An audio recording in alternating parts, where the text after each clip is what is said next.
The Girls Club, The Girls Club, The Girls Club, The Girls Club, The Girls Club, The Girls Club.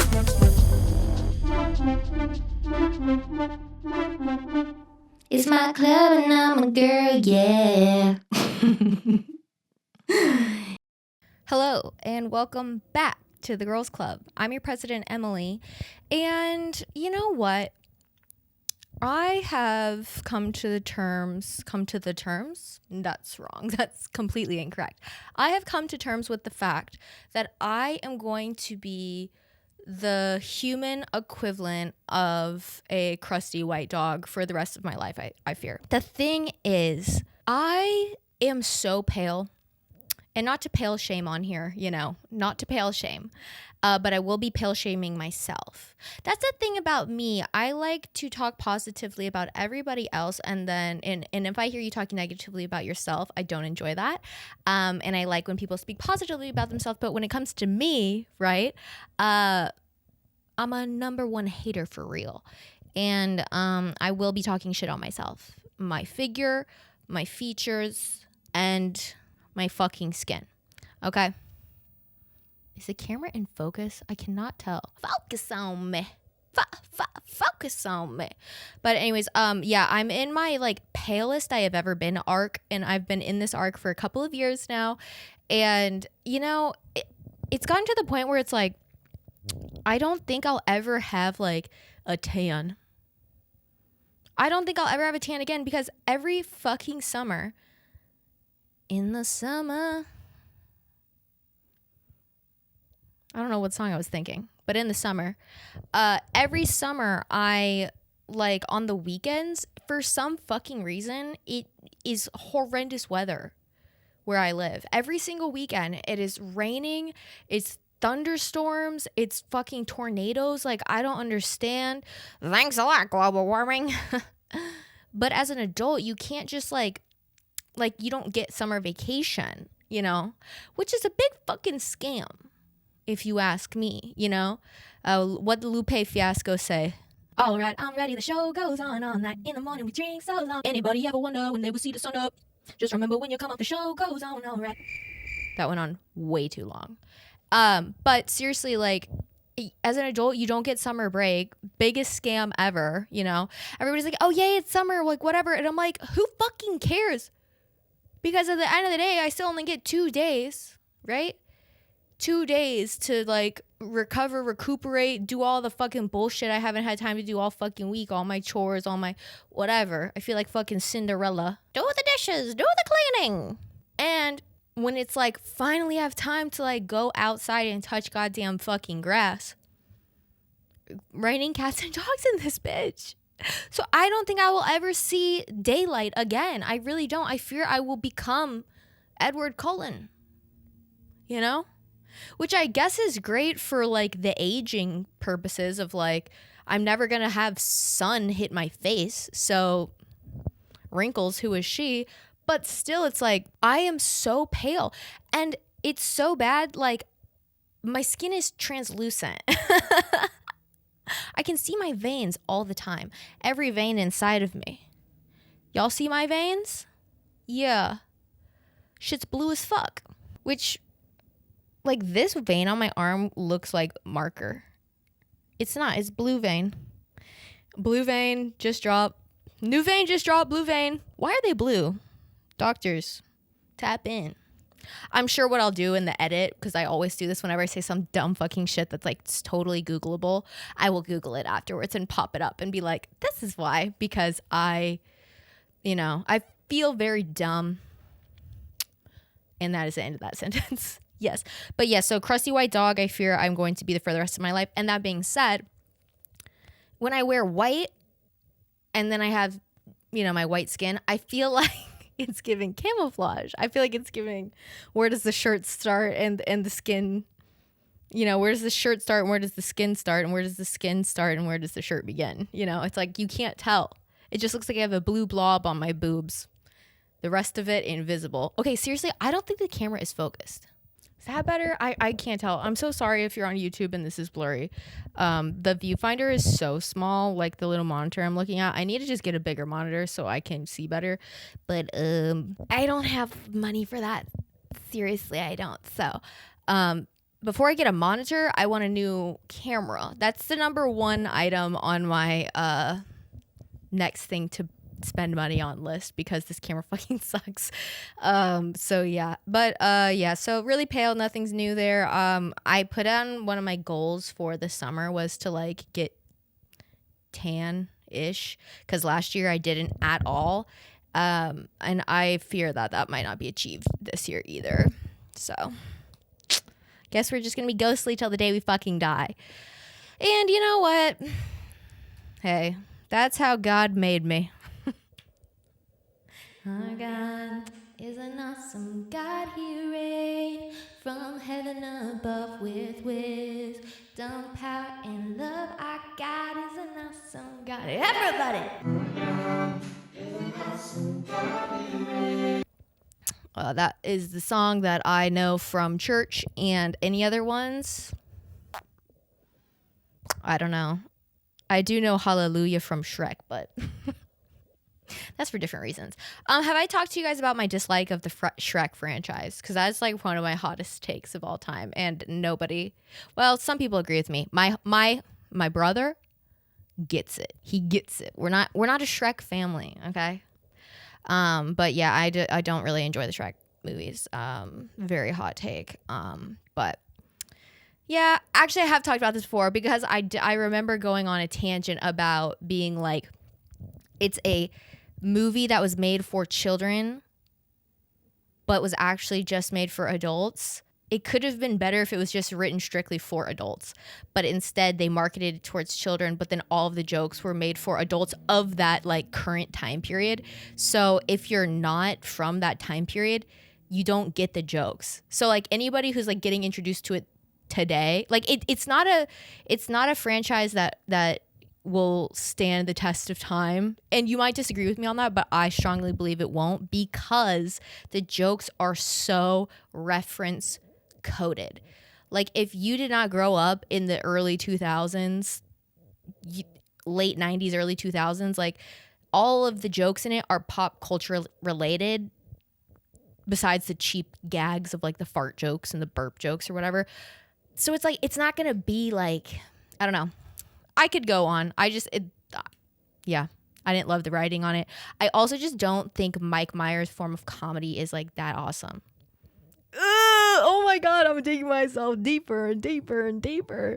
Yeah, so that's another thing. Also, I don't like when male comedians make movies for children, because they're never good. The B movie, fucking fight me on it. It's not a good movie. Oh my God, Jerry Seinfeld, B movie, bleh, don't like it. Something about a white stand-up comedian making a children's movie just doesn't hit for me. Really doesn't. Speaking of white people just pissing me off.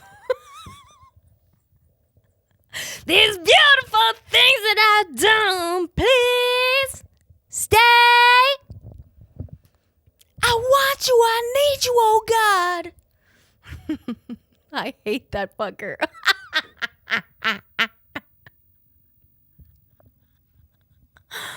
I can't escape him. Everywhere I look, it's Benson Boone doing a fucking backflip. It's Benson Boone belting his fucking boon off. He's about to belt his fucking boon off. Benson Boone. I feel like I'm in a dream and there's like fucking men in this fucking color jumpsuit floating around me doing backflips and screaming, and I'm just like, ah! Moonbeam ice cream, taking off your blue jeans, dancing in the moonbeam, and it feels so mystical, magical. Oh my God. I hate his music so fucking much. Jesus Christ. And what sucks about social media, and what sucks about algorithms specifically, is you get one fucking video that you interact with, like making fun of Benson Boone, and then it's like the algorithm's like, oh, you think you like this, let me just fucking dump it like the ALS ice bucket challenge on your fucking head of Benson Boone fucking videos. I cannot escape it. I hate it so much. And here's the thing about like Benson Boone, because he's been like talked about till you're Boone in the face, honestly. You need to leave. That was so bad. That wasn't even remotely a joke.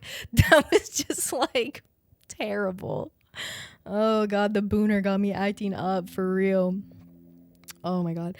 But the thing about Benson Boone, and like everybody said the same thing, right? It's very much performative because he has no identity. He is a straight, white, heterosexual man cosplaying as a gay pop star. But like, it's just bad because that's not who he is. So like what you're selling, okay. I know I've talked about this so fucking much. I know I talk about this all the fucking time, but I am fucking telling you, authenticity is so rare that literally just being yourself is putting you leaps and bounds of anybody else doing it, you know? And that comes with anything. That's your job. That's, you know, how you present yourself every day. That's how you interact with people in real life. That's how you know, do your social media. That's how you conduct your school like studies and projects with people. Like if you are just you, you will be perceived better, you know?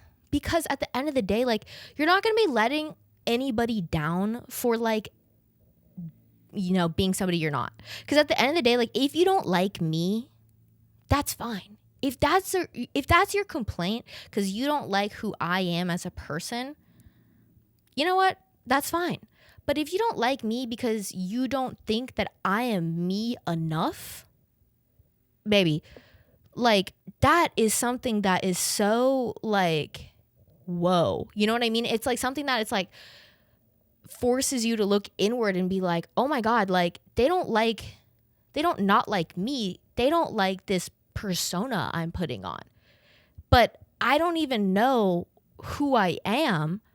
And so what you're going to do is you're going to start just molding yourself to try to fit the version of you that they want you to be. You know, and that's the issue that happens when people get famous and they aren't their true selves. It's like, no matter who you are, is never going to be good enough. But if you start out as yourself from day one and you remain yourself throughout your career, nobody can complain about like your lack of authenticity, you know? And it's such a rare thing, and it sounds so stupid, but it truly is, because when you go on the internet, like it's so saturated with people being like carbon copies of each other. You know what I mean? Whether it's literal facial features looking the same. You know, everybody has some sort of like fucking AI generated look about them now because everybody's manipulating the way that they look to fit a beauty standard that was created from social media and television, like from fake, non-realistic versions of people that we see. So it's like you are seeing that so much. So people start emulating that look. They start emulating that behavior because they see like, oh, the people who do this, you know, that's how they pop off and that's how they do whatever, which is exactly like what Benson Boone did, in my opinion. It's like he said, okay, Harry Styles does this like vibe, like bisexual coded, you know, vibe. And then Harry Styles took that from Freddie Mercury, who was actually a queer man.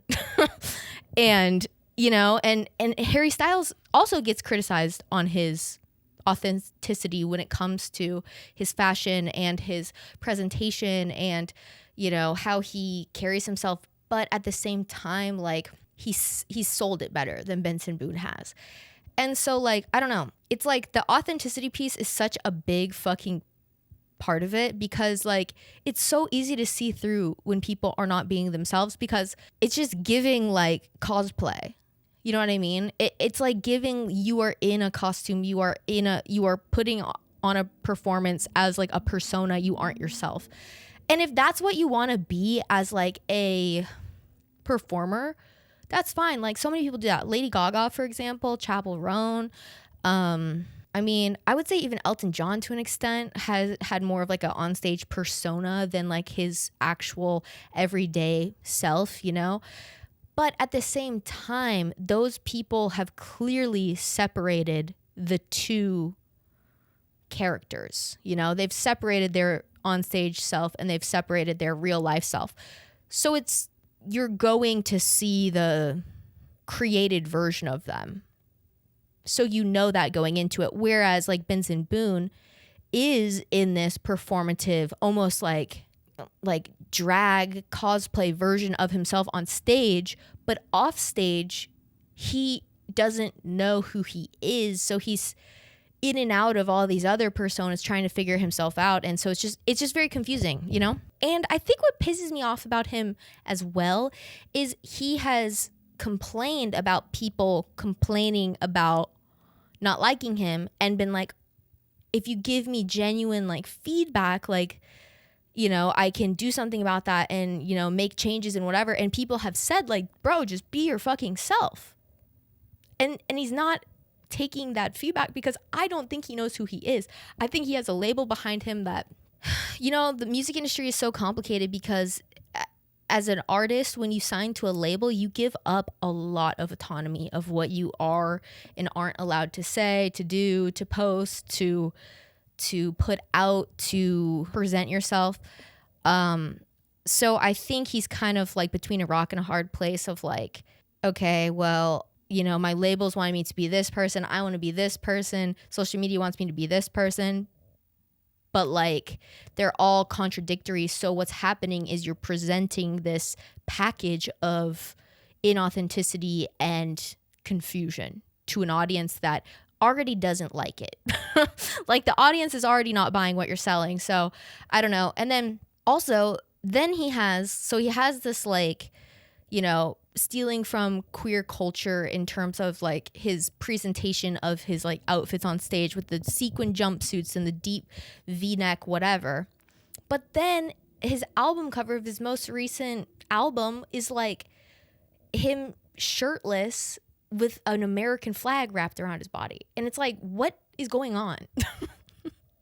What's going on? Crazy Frog.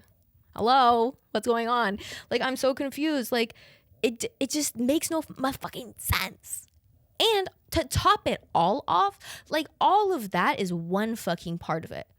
The biggest piece that I don't fuck with is the music itself. It's bad as fuck. It is bad as fuck. This New York Times I can't talk today. This New York Times author wrote an awesome piece about this exact thing. Her name is Larisha Paul, and she wrote this article in, it was not New York Times. I think it was Rolling Stone. I thought she also wrote it for the Times, but maybe not. But she wrote this article about this new era of music that she calls audition song for the voice. And it's a really awesome article and you need to check it out. I'll link it in the description of this because she like encapsulates quite literally exactly the way that I have felt about this music so perfectly. And she talks about how artists like Alex Warren and Benson Boone and who's the other guy? He's like has like a shaved head and he always brings his like wife or girlfriend on stage and they sing that song by Shania Twain. Still together, still going strong. What's the name of that song? Still the one I run to. Da-na-na-na. Yeah. Teddy Swims, I don't know. But they all have this same genre of music that is like she describes it perfectly, like an audition song for the voice. It's a song that within the first 50 seconds, okay, there is a massive like build up and octave change and huge part of the song to get a judge to turn around in their chair. It's like your last chance for the judge to turn around before they skip you, like on The Voice. And it's just so perfect because all of these songs are like that. Every single song that is like popular in this genre of like music is the same thing. And the craziest part about all of it is like these singers are like fine.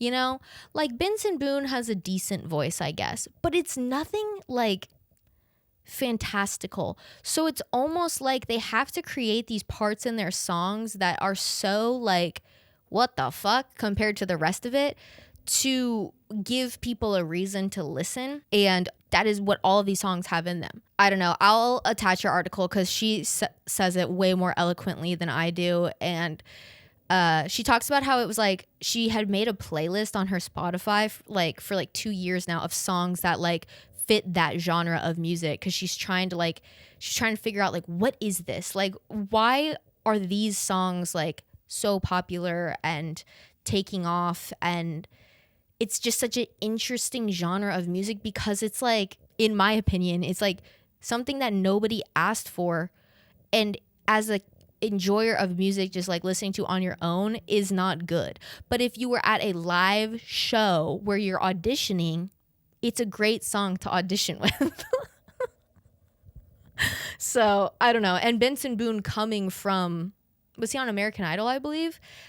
It's just kind of like ironic. So yeah, I did not mean to talk about Benson Boone for damn near 30 minutes, but here we are. Yeah, Larisha Paul, her article was killer. Go check it out. Okay, so I think this happened like within the last like 24 hours as of me recording, and today is Thursday. No, today is Wednesday, May 28th.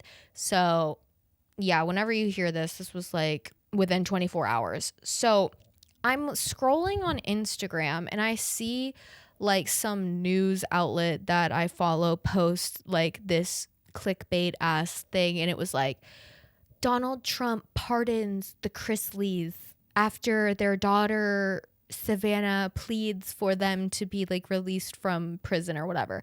And I was like, hold on. Pump the fucking brakes. I pumped the brakes so hard I lost my fucking train of thought. So if you don't know who the Chrisleys are, let's do a quick educational lesson on the fucking Chrisleys, because if you were not a like, oh my god, so I can't even remember where like the Chrisleys TV show was on. And what's crazy is I'm trying to Google like, okay, what channel was this on? I cannot find an answer because everything is just streaming now. That's crazy. So I have no idea like what channel this was on, but pre-streaming I would watch this, and the show was about this family. It was called Chrisley Knows Best, and it was, I think it came out in like 2014, and it was basically about this family who was like this like rich white family from Georgia, and the dad was like this real estate mogul. Okay, so he was like a big fucking deal in the real estate world, or that's what they like made you think when you watched it. And they had a bunch of kids. Like they had, I think, I don't know if he had kids in a first marriage or something. Hold on. But basically it was like they had like these two kids who were really close in age, Savannah and I don't know what the boy's name was. And then they had a younger kid who was like the goofy, like crazy guy who was like really close with the mom. And then they had like, I think an older daughter who was like kind of not in it all the time, but then I think she had a kid who was like adopted maybe or something. I don't remember. Like, but there was a bunch of kids running around in this show, and it was basically like the southern version of the Kardashians, or like that's how they like packaged the show. Like that, they wanted you to think that these people were like the richest motherfuckers in town and were like the southern version of the Kardashians.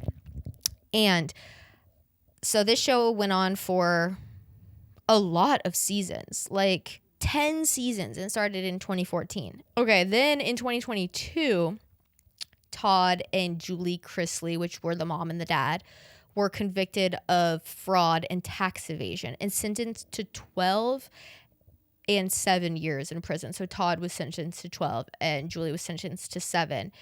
The couple was indicted in 2019 and found guilty of conspiring to defraud community banks over $30 million in fraudulent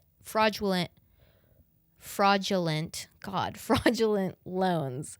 They were also convicted of tax evasion, and Julie Chrisley was additionally convicted of obstruction of justice and wire fraud. So these are just like, it's like typical like white collar crime, stealing money, fraud, tax evasion, you know, typical rich people fucking crime. And their daughter is like, I believe lives in Nashville or is like back and forth in Nashville and Georgia or whatever. And she's like known in this area because like my hairstylist, like at her salon when I first moved here, the daughter would get her hair done at that salon that I would go to. But like my hairstylist didn't do her hair, but like knew the guy who did do her hair. And so she was like known in the Nashville scene. And my co-host who I did my last podcast with, one of her friends was neighbors with the Chrisleys because they moved to Nashville. And like she wasn't neighbors with them, but it was like her parents were neighbors with them. And like they were there like the day that they got arrested, like they watched like the cops and shit show up at their house and whatever. So like it's like very big like tea in the Nashville area if you were here during that time. And yeah, so everybody knows Savannah too. And there was some fucking like drama with, hold on. Oh, I think her like ex-boyfriend was like, her ex-boyfriend's ex-girlfriend was involved in like a murder for hire plot to kill him or some shit. Like, hey, I'm just saying what I heard. But anyways, like it was kind of crazy. And yeah, she's like a big Trumpy, I believe. Yeah, she's like a big like proud Trump supporter. She like would put big signs of him like up in her yard and like a bunch of bullshit. You know, she's been that bitch who just seems insufferable that nobody would want to be around. But I guess she had asked the Trump administration to pardon her parents for their literal crimes. And I don't know on what grounds, because that's where I'm confused. Like, this ABC News article said, after hearing the news that President Donald Trump will pardon reality TV stars Todd and Julie Chrisley, who served time for tax evasion and bank fraud, their daughter Savannah Chrisley, in a video on Instagram posted on Tuesday, celebrated the news. The president called me personally, and I was walking into Sam's Club and notified me that he was signing paper pardon paperwork for both of my parents. Chrisley said in the Instagram video, so both my parents are coming home tonight or tomorrow, which was Tuesday, or today, Wednesday. And I still don't believe it's real. I'm freaking out. The fact the president called me. I will forever be grateful for President Trump, his administration, and everyone along the way. All of my lawyers, the people who put in countless hours and effort and love for my family to make sure that my parents got home. Chrisley emphasized that her parents now get a fresh start thanks to the pardon. My parents get to start their lives over. President Trump didn't just commute their sentence, he gave them a full unconditional pardon. So for that, I'm forever grateful. So what is so fucking ridiculous about this is there are thousands, okay? Thousands of people sitting in our prison system who have been falsely convicted, who are serving sentences that are way like heavier than they should because of like ridiculous laws around like possession of like marijuana and like just a bunch of bullshit, right? There are also people who are literally getting sentenced to prison for having abortions that save their lives. There are people getting sentenced to death row, okay? And I don't care how you feel about the death penalty. I personally think it shouldn't exist. I don't believe that we should have the right to end somebody's life, regardless of what the fuck that they did, because our justice system is so fucked, okay? We don't need that power. We should not hold that power over anybody's life. And if you disagree with me, that's totally fine. But that is my personal stance on death penalty. I don't think it should exist. I think that it is like crossing a line that should not be crossed as like a human being. Even if the person is like the most deplorable, horrendous human being ever, their life will be worse if they serve a full prison sentence than it would if they, quote, got the easy way out and got to die. Anyways, so there's a lot. But it's like, this is just such fucking bullshit that these people stole millions of dollars, okay, from a bank, meaning that they're stealing money from people, everyday people, because when that bank loses its money, a bank is like, it's not just like a business person's money, it's everybody's money that's sitting in there. They're taking that, and banks already don't have like cash to back up what people have in them anymore. You know what I mean? Because our money isn't backed by anything anymore. Like, we don't have enough gold to back our money, which is why the value of our dollar is shit. And so it's just like shit like that. And it's like these people who committed felony crimes, okay, and are in prison, just get out scot-free because why? You know, what's the reason? Because their MAGA daughter cried to the president about it? Because they're rich white people? And they'll come out and they'll do the same fucking bullshit, because that is what these people do. That's how they accumulated their wealth in the first place. They're fucking scammers. They're fucking scammers. And this whole presidency is a fucking joke. Between letting fucking white South Africans be refugees in America, and then in the same fucking time kicking out actual American citizens and detaining actual American citizens, trying to send them, quote, back to their country when they're literal American citizens, separating families, separating children from their parents. It's like, oh my God, it's so fucking insane to me. And like, if you want to sit here and you want to say that white supremacy has nothing to do with this, that the race of the people involved has nothing to do with it, you are fucking delusional. Because in the same fucking time this is all going on, right? Diddy is on trial, and Diddy is a horrendous fucking human being who deserves to rot in prison for the rest of his fucking life. Okay. That is point blank, period. He's a disgusting piece of fucking shit. But he and anybody who had been in his circle who was not white have been scrutinized by the public and properly held accountable for their actions. Whereas, think back to Jeffrey Epstein, who, you know, I would say him and Diddy are like the same version of each other, you know? Jeffrey Epstein is like the white version of Diddy. And that's not like apples and oranges, but like, just like, let's compare it. Like, yeah, he got sentenced, and yes, he went to prison or whatever, but the people around him were not held accountable the way that the people around Diddy are getting held accountable in this situation. And so it's just like shit like that is like, are there bad people across the spectrum? Yeah, horrendous people. I believe the biggest common factor of all of it is just money. But the way that like white wealthy people get away with so much in this country is like, it's fucking insane. Also, like, Donald Trump was kicking it with Epstein and was kicking it with Diddy. So that's crazy to me.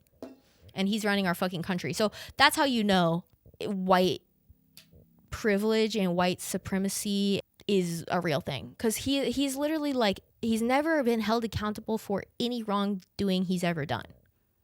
And somehow he's been able to become the president of our country not once but twice. And I don't know. It's just, it's very insane to me, all of that. And I'm not sure if you guys have seen this, and I don't want this to be all negative and whatever, because like we'll get into some like lighthearted shit after this, but I just have to talk about this because I fear that not enough people know what's going on, and I also fear that not enough people are talking about this. So I think it needs to be talked about. But so I don't know if you guys have heard this, but it's been a couple of months, and this woman, Adriana Smith, has been brain dead for months now and is being kept alive against the will of her family, because when she was admitted into the hospital, she was 9 weeks pregnant. And because of Georgia's heartbeat law, they refuse to pull the plug on her because she was 9 weeks pregnant. 9 weeks pregnant. I don't know if you know what a pregnancy looks like at 9 weeks. I will attach a photo. But essentially, at this point in her pregnancy, it is so early in her pregnancy that it is quite literally just a clump of cells. Okay.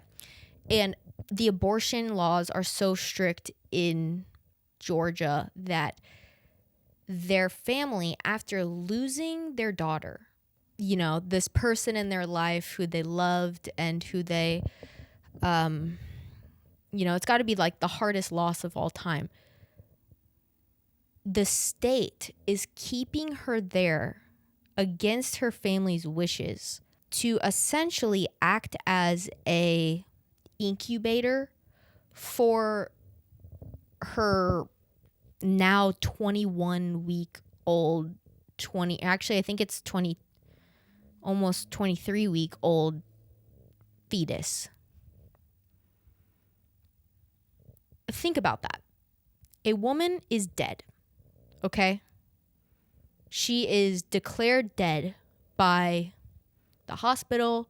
She is being kept on life support solely for the purpose of being an incubator for a baby that at the time of her death would have only been 9 weeks old. This is crazy. This is setting a precedent that women's lives are quite literally worthless. And if you think that I'm being dramatic, I'm not, because if you know anything about, you know, organ donation laws, you legally do not have the right as a hospital, as a government agency, as anything, to take somebody's organs. You could have a dying person right next to me, okay? Their heart could be completely failing. They need a heart transplant right the fuck now. I happen to die, okay? My dead body is right here, and I have a heart that would be perfect for this person. By law, you cannot take my heart if I didn't say you could. But these people are keeping this woman alive who is dead. She is not alive. She's alive because there are tubes hooked up to her, pumping her heart for her, moving her lungs in and out for her, and keeping her alive. But the moment they unplug it, she will be dead. Only to get this baby old enough for it to be delivered against the family's wishes. And then the family afterwards has to pay for the hospital stay that has been now, I mean, she went in at 9 weeks. She's like 22 weeks pregnant now, 23 weeks. You do the math. And the quote baby that's being literally lab grown inside of this dead woman will probably have a ton of issues when it's born, health issues, because the conditions that it's being, raised in are horrendous because the mother is dead. The government gives more rights to the baby that it could not live without this dead woman being plugged in than the woman herself. Also, this woman is a black woman. And I just wonder, if she was not a black woman, would the circumstances look different? If she came from a super wealthy white family, would the circumstances look different? I don't know. But this is a test. This is a test, a societal test, putting it out there, pushing the boundaries on the control that the government can have over women's bodies, and seeing what is palatable and what people will put up with. And it's happening right in front of our faces, and no one's fucking talking about it.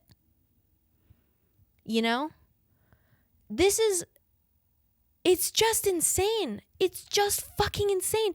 It has nothing to do with, we say this all the time. It's never pro-life. Because if it was pro-life, these fucking people would be adopting kids. They would be figuring out a way to make the foster care system better. They'd be figuring out a way to help people who, because also keep in mind, a lot of the kids that go into foster care are not there because of abortions. They're not there because people decided not to have an abortion, they have a kid, and then they give it up for adoption.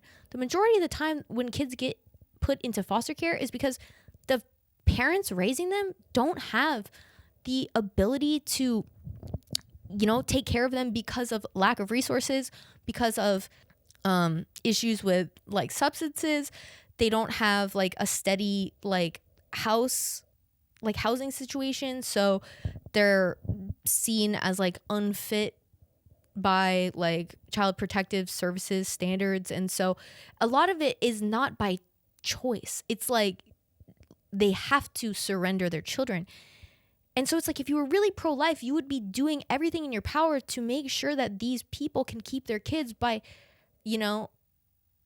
helping with government aid projects, by helping find ways to, make childcare more affordable so these people can go work and also raise a kid at the same time. Like, find ways to make the public system better and find ways to get people access to food, to water, to shelter. Like, it's crazy how, this argument of like pro-life and pro-choice and whatever, it's like, it doesn't fucking matter, because the pro-life is bullshit.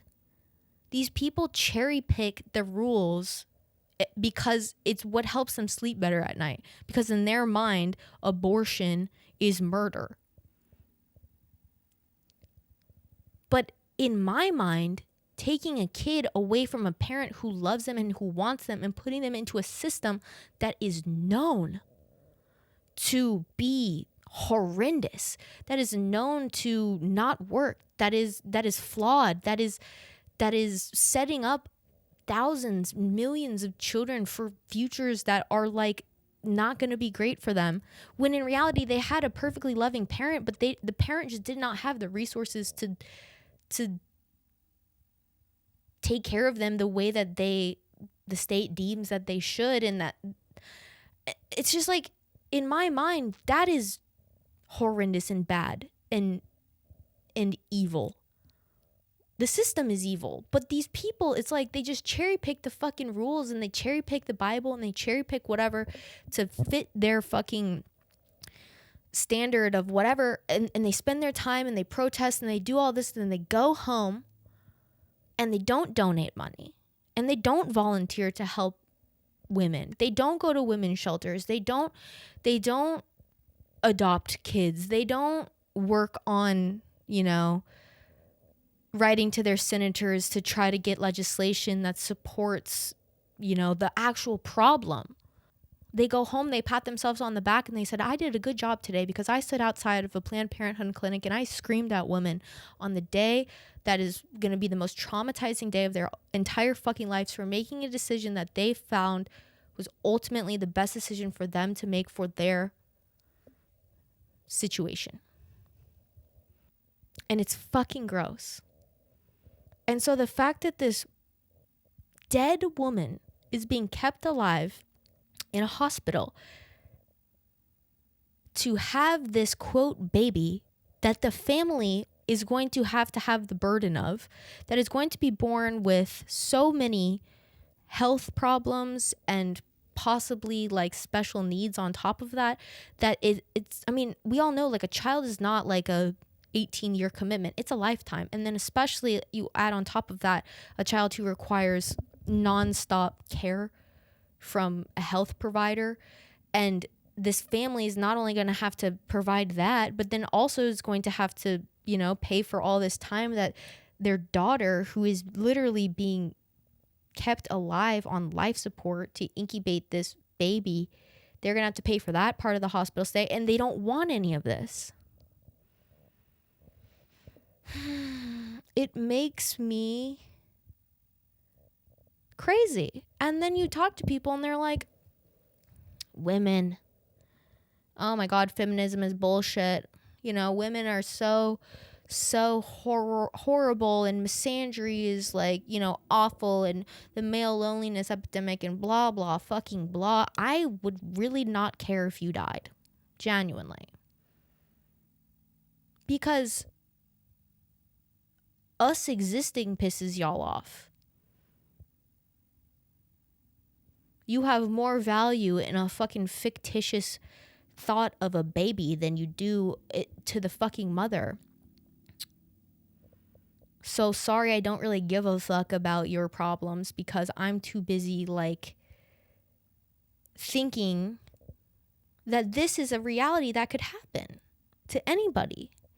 And it's just so fucking, oh my God, it's so insane. So I don't know. If you don't know about it, look into it. And, I don't know, guys. It's a fucking scary ass fucking time for everybody, but especially a woman. If you're a woman right now, like, just fucking, not to fearmonger, but just like keep an eye out. Keep your head on a swivel. Fucking do what you gotta do to protect yourself, bitch, because nobody wants us to thrive right now in an era and a time where our rights are getting taken away, where the right to our body is being taken away, where shit is getting, time travel back in time because they want us to be sitting at home fucking cooking and cleaning and taking their shit and, not questioning stuff. This is the time where you need to be questioning shit. You need to be thinking on your own. You need to be looking into stuff. You need to be preparing for like the worst because we are there. We are literally there, So I don't know. And I don't want to fearmonger. I don't want to whatever. But at the same time, it's like this is real shit happening right now and people need to talk about it. You need to talk about it with your parents. You need to talk about it with, wealthy people in your life because we need the rich to get fucking involved. We need rich people to give a fuck about people. You need to be talking about it with your brothers, with your boyfriend, with your husband, with your partner, with whatever. And they need to get fucking involved as well. And they need to start speaking the fuck up. And they need to start advocating for women because it starts with one. It starts with one woman. And we're not fucking science experiments. Adriana Smith is not a science experiment. She was a woman. She was a nurse. She was somebody's daughter. And she is dead, and she has been dead, and she is being kept on life support as an incubator because the government believes that this baby inside of her's life is worth more than hers ever was. Mind you, they couldn't take her kidneys if she wasn't an organ donor. They couldn't take her eyes. They couldn't take her heart. They couldn't take any part of her skin. But they can take a 9-week clump of cells that was inside of her, keep her plugged in, and take that baby from inside of her and force it on her family to raise.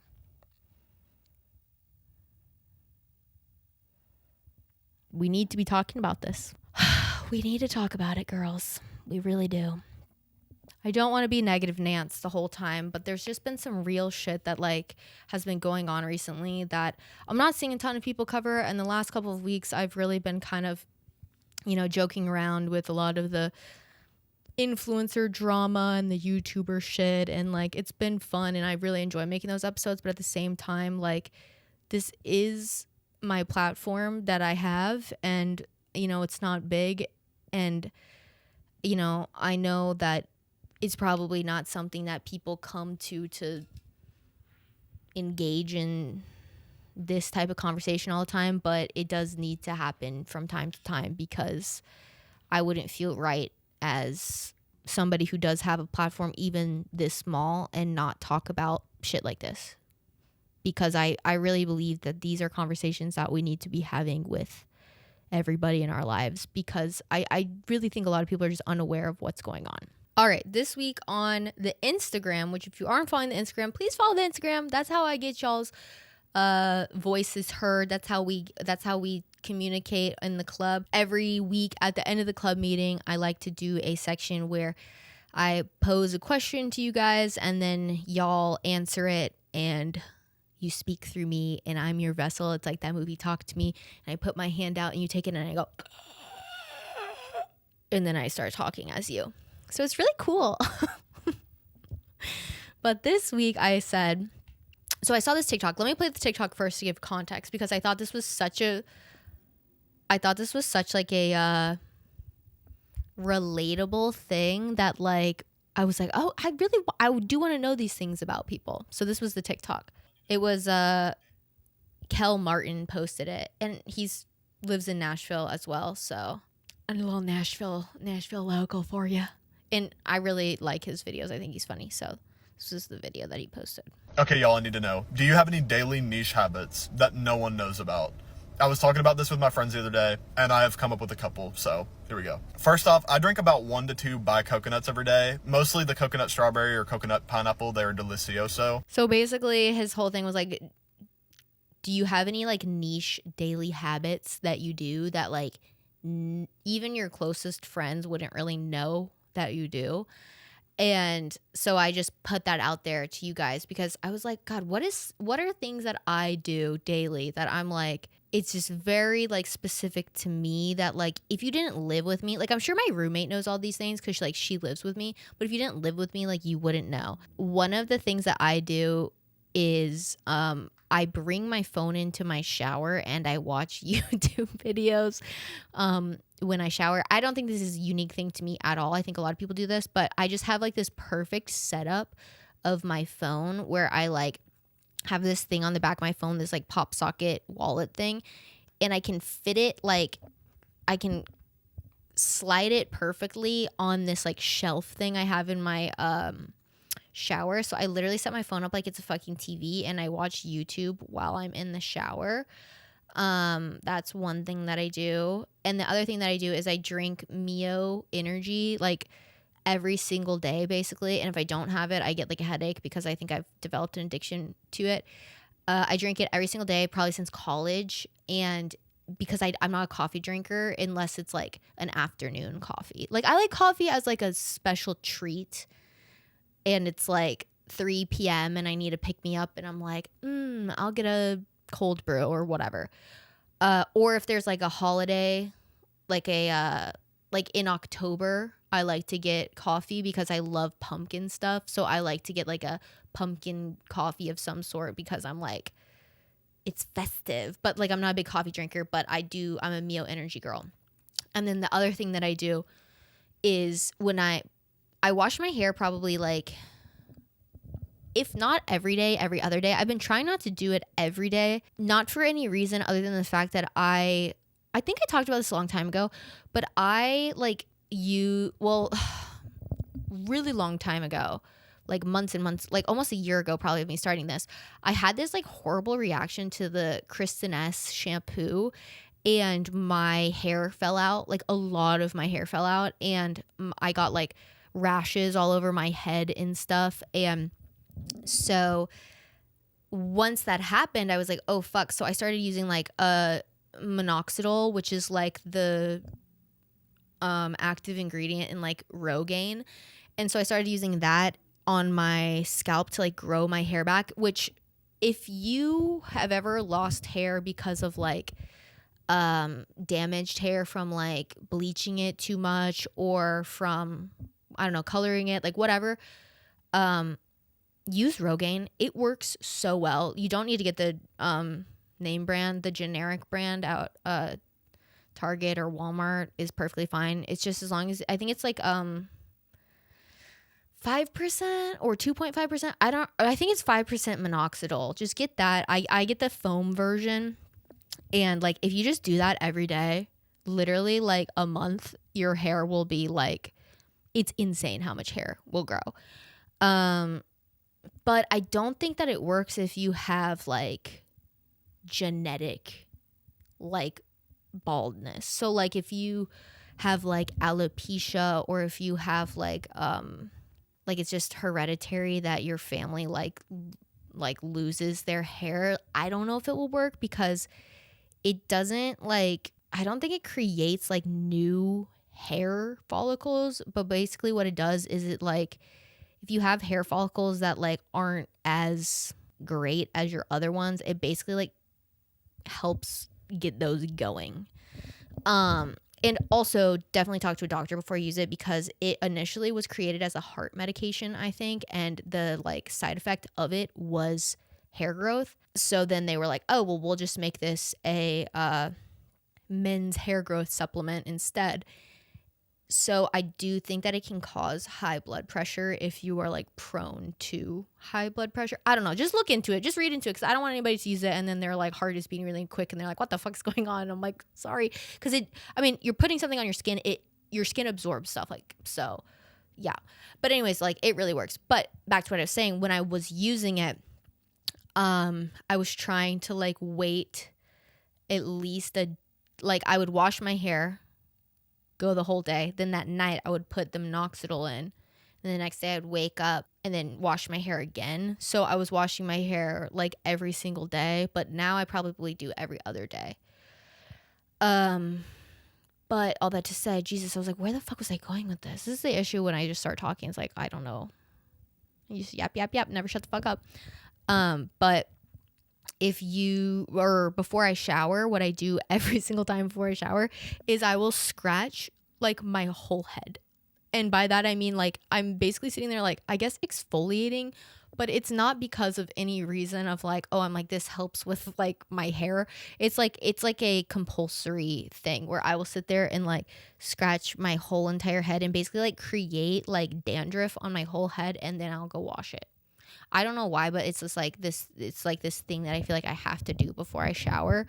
It's probably not great for my skin or whatever, but it feels really awesome and it's very satisfying. Because it's like, I'm like the type of person who's like, if I have like a single bump on my head, I'm like, oh fuck. And then I go ham scratching my entire head until I've like reached every single square inch of it. So yeah, those are just a couple cute, like quirky things that I do on a daily that I don't think anybody would really know unless you like lived with me or whatever. So let's see what you guys did.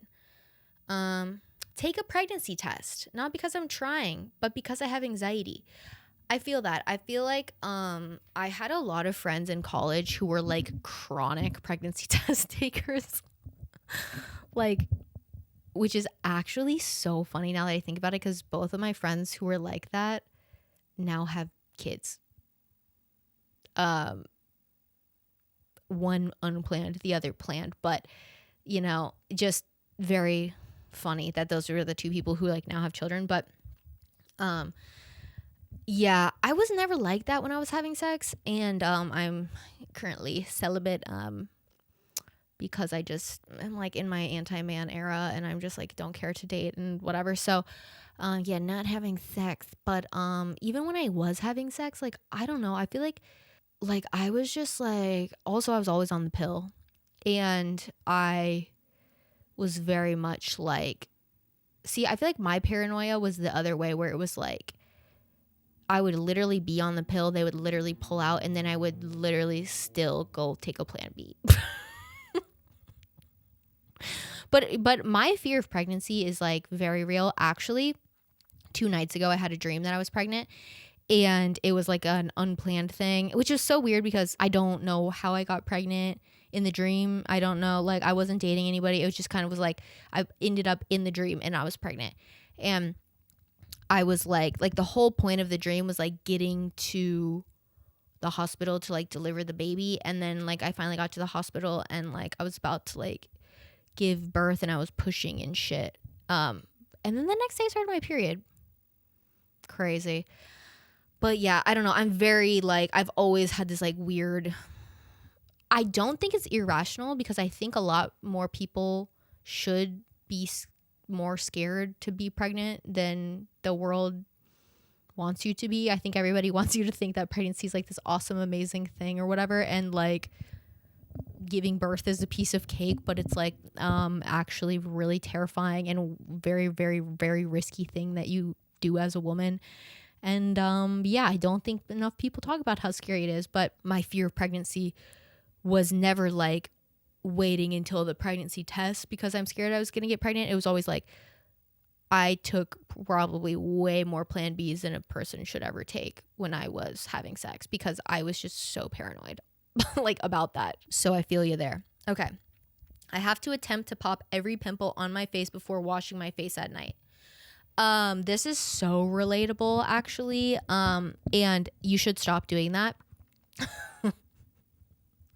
Because I used to be that way, and I still will be like this when I forget to not be like this. But I will say I have like scars on my face from doing this. I had that era where I got like those fucking like pimple popper tools and stuff, and like I was just like into popping zits, and like I don't know, like I said with the head scratching thing, I'm like a person that like if there's texture on my skin, I will pick at it. I'm just like that person who like if I ever like had a scab or something on me, like I was like the moment that it started to heal, I was like ripping that shit off. Like I don't know what it is in me. It's just like, also if I have any hangnails, I'll pull them off. Like it's just, I'm that bitch.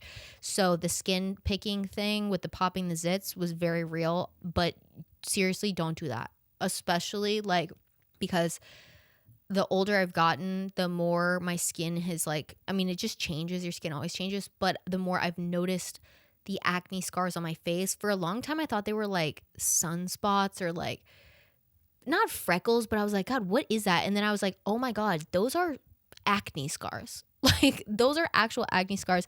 And then if you look at like certain celebrities as adults, you can tell who was like a acne pimple popper skin like picker person, because like they have like indents in their face from that. Because yeah, your skin scars. It makes complete sense. But it also is like such a compulsory thing to just like pop a zit, especially like if I have a whitehead, I'm not leaving the house with that shit visible. So like what I will do every single time now that I stopped picking my skin, or at least I try not to, my forehead had like a flare up because I had like, we'll talk about this in another episode, but I had like some crazy allergic reaction over the weekend. Where it was like anaphylactic type shit, and I got like hives all over my body, and so my forehead right now is like recovering from hives that I had, and they turned into like blisters, and basically like it looks like my skin barrier is completely broken. So the way that I wanted to pop every single one of those, but it's like they weren't even whiteheads. But what I'll do now is I just get those pimple patches and like I will put that over a whitehead because I genuinely get so disgusted by whiteheads when I see them. Like they need to be popped because it grosses me out, but you really should not pop them unless it's like you can tell, and then it should take no pressure at all. Like it should just pop basically like with you barely touching it. So yeah, just learn from my mistakes in my scarred skin. I can wiggle my ears without touching them. So can my mom. And I have tried so hard my whole life to figure out how to do that. I don't know. And the other day when I was reading your first write-in, like when I saw it pop up, because normally I don't read them until the time I record, but I had gotten a notification, so I just checked it. So I saw this, and I was like sitting in my bathroom trying to do it. I can't do it. So cool trick. Can you do this though? Or what about this?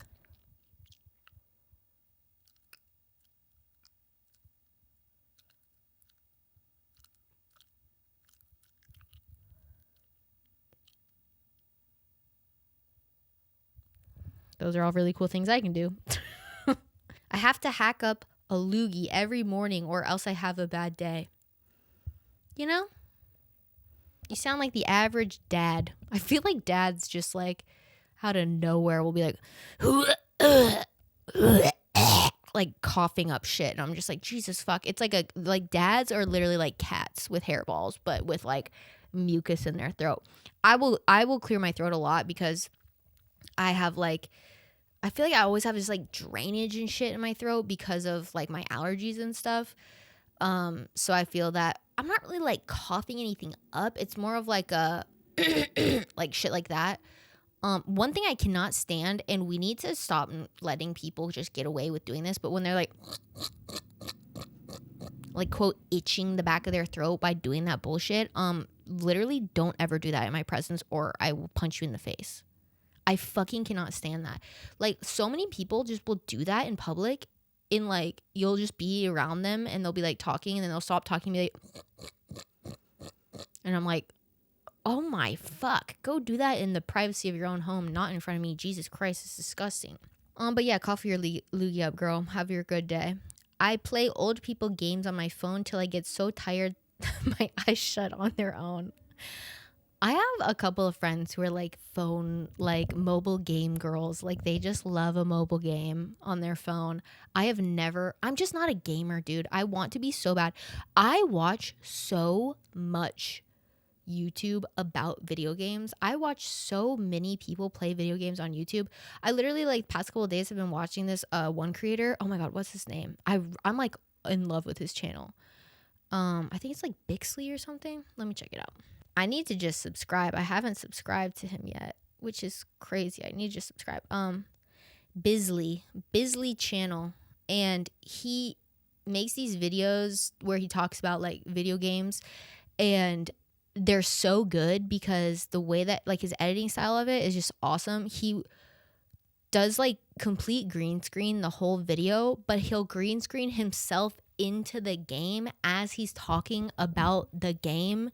And like basically like the way his videos are is like he'll walk you through like the whole game and kind of explain the lore and explain like the good and the bad of like the game itself and like his takeaways from it. But his editing style is so sick because he edits himself in the games like with a green screen, and he does a lot with like lighting and stuff. So it's really cool. Like you should check out his channel if you're interested in video games at all, or if you just enjoy like deep dive content like that. I don't know. I just love like essay style videos. Like these are some of my favorite videos when people are just passionate about something and then like explaining it. Like even if I don't give a fuck about it, like I've never played Resident Evil. I have no desire to ever play it. And I've watched so many people play Resident Evil 7 and 8, and I've watched so many videos about it. Like, I know all of the Resident Evil lore. I've never seen the movies, and I've never played the games. But I've just watched so many people play them. So, yeah, I'm not a gamer, but like a lot of my friends love mobile games, and I just never got into them. The only mobile game I ever played was fucking, what was that, Floppy Bird? Tomb Runner. Was that what that was called, with the monkeys and shit and they chase you? And then Candy Crush I played a little bit, but I never got into it. Like, and I never played Wordle. I never did the what's the Words with Friends. My mom still plays that. Yeah, I never got into any mobile games. I don't know. I don't use my phone for that type of stuff. My phone is like a social media fucking houser. That's all it does. I don't text people. I don't call people. I do. I don't know. I probably have a lot of text messages I have not read or opened because I just kind of forget that they're there. But yeah. So if you have anything that you do, a daily habit that you do, that you're like, yeah, I don't think a lot of people would know this about me, leave it in the comments of this if you're watching on YouTube, because I would love to know what your little like niche daily habit is that you do that not a lot of people know about you. But anyways, if you guys are new here, I appreciate you so much for being here. I've gotten a few new subscribers in the past month, so I definitely appreciate you guys so much. And I hope you stick around. I hope you keep enjoying my content. New videos to come in the future. And yeah, if you're not subscribed, which like over 70% of the people who watch my videos are not subscribed, please subscribe to my channel. I promise you won't regret it. I'm working on a bunch of stuff right now and I'm really excited for. So yeah, subscribe, like, comment, share. And with that, I will see you guys in next week's club meeting. Love you. Bye. The Girls Club, the Girls Club, the Girls Club, the Girls Club, the Girls Club, the Girls Club.